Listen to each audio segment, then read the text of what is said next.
Welcome to the weekly shir of the Zera Shimshon, Zecher Tzadik V'Kodesh L'Vracha. It's Zayin Tammuz, Tafshin Pei, and I'm going to do a capital test this week from Parshas Korach. Al Hai de Amrina B'Yushalmi, Gemara and Peah, and Perek Aleph Halacha Aleph.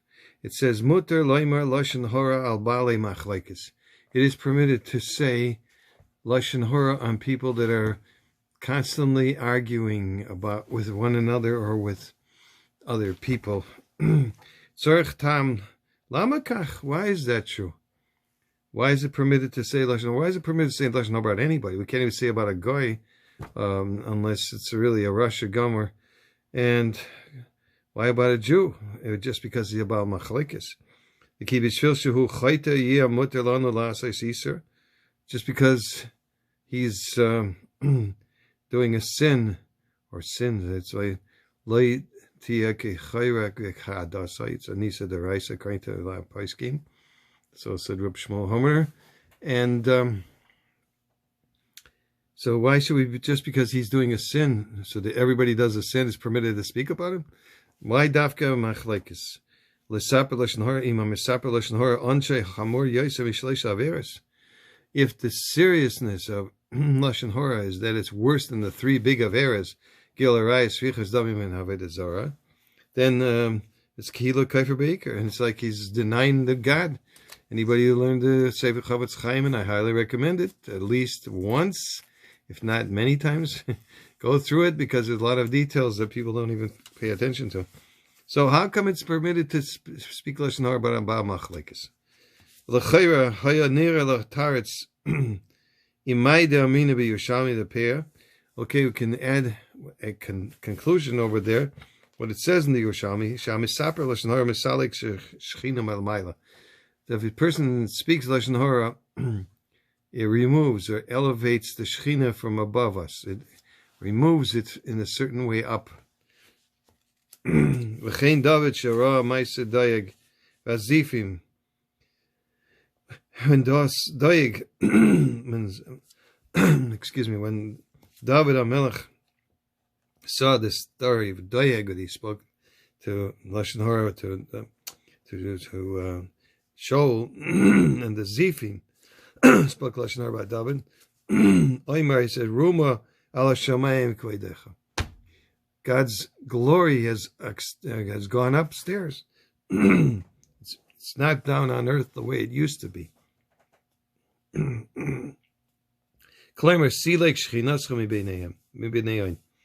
if it's removed, the Shechina between us,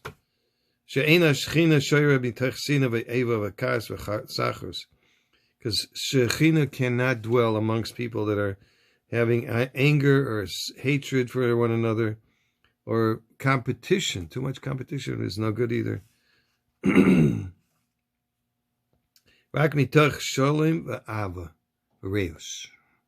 Only the Shechina can dwell amongst those who have peace and love for one another.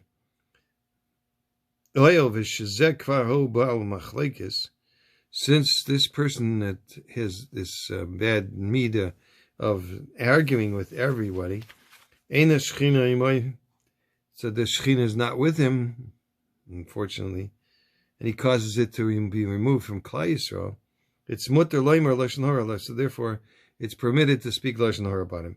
Lashon Hora zeh lo yigraim siluk shechina, because this Lashon Hora you're saying will not remove the shechina any more than he already removed it.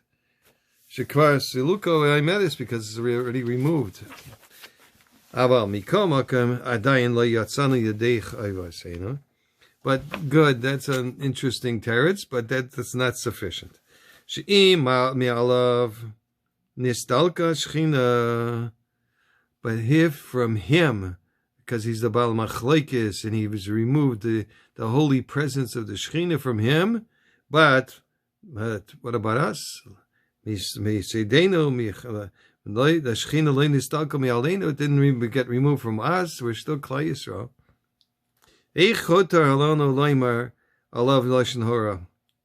How could we remove the Lashon Hora? It's b'shalo b'sifurenu sipurenu nigraim pagam lenafshenu chasam.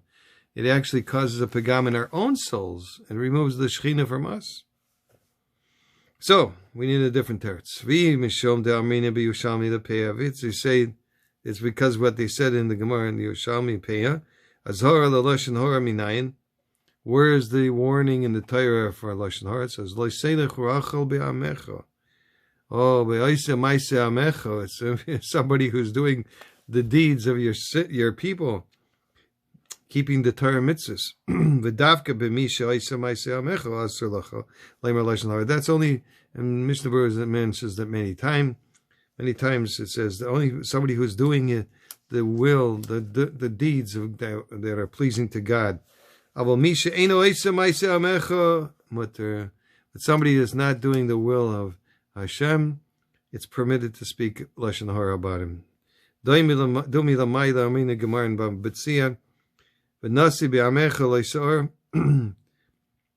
A prince among your people, and prince is only a prince, it means one of the Talmidei Chachamim amongst your people, do not curse. But that is only if he's doing deeds that are concomitant with those people that we live amongst, which is the Jews. Oh, but the only problem is then, this applies to all of errors. If a person is eating treif, and you see him eating treif, if they have a kiddush with shrimp, okay, so you can talk Lashon Hara about him. There's nothing Yisr about that. You can try to convince people not to go there for the kiddush. Okay, so what about other averas then? The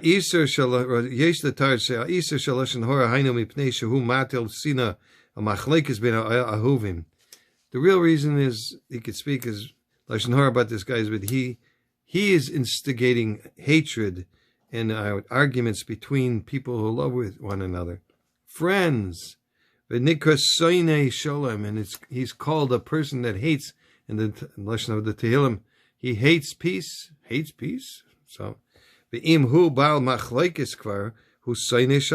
if he's argumentative all the time with everybody, and he specifically picks out ideas that are controversial, we'll call it, and expresses his opinion in public, so he hates peace.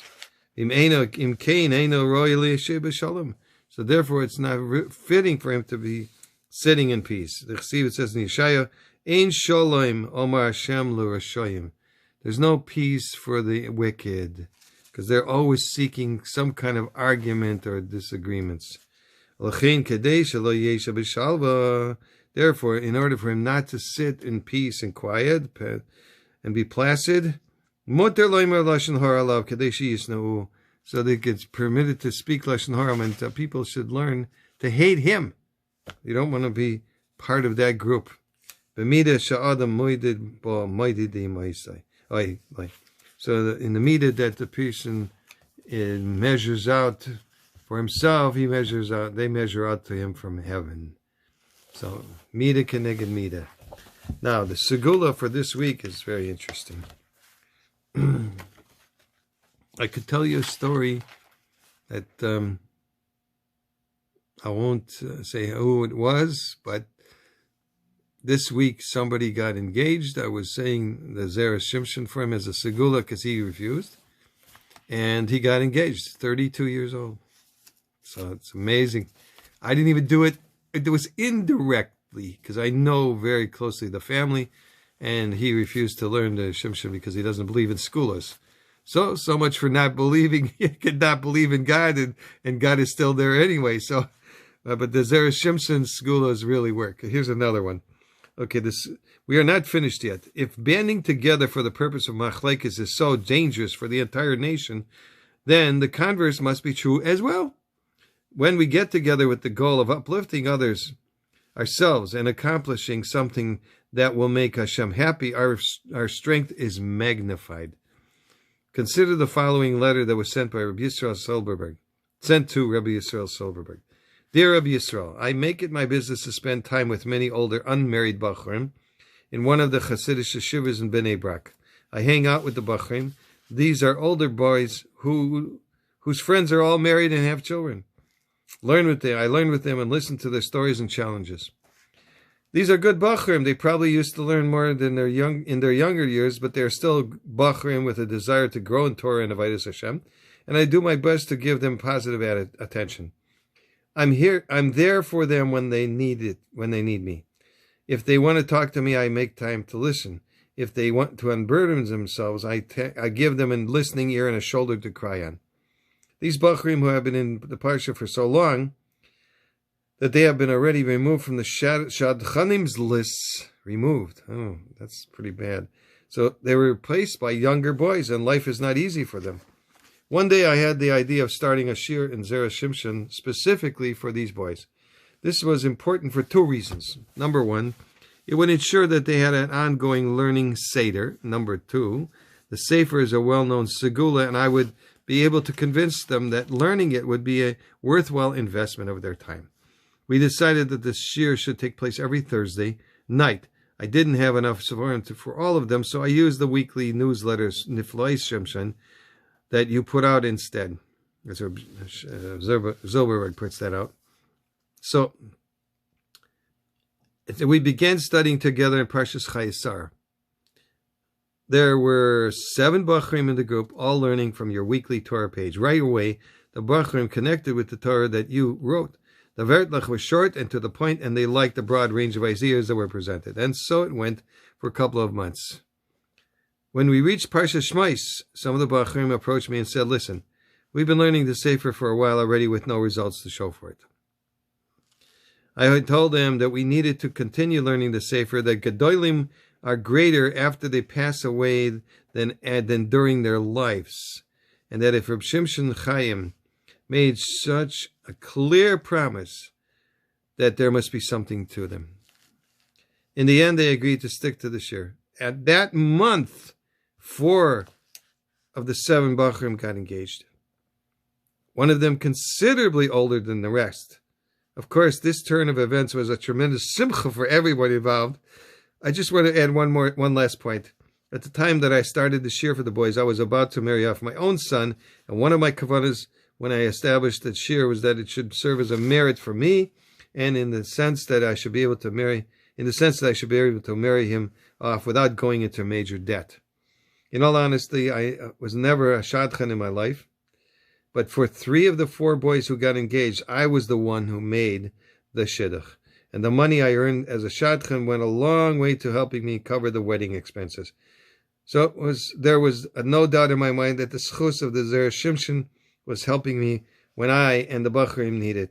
Of course, once the word got out about this unexpected turn of events, really, who never imagined that 4 alter Bachrim would get engaged in 1 month, right?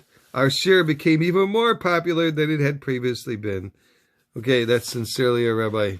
His name is Lowenbrau. It's not a Lowenbrau. It's a pseudonym.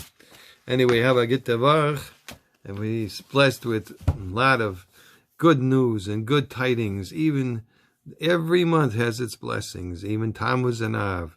They will turn to be Bez Hashem, B'Sasem, B'Simcha, B'Karev.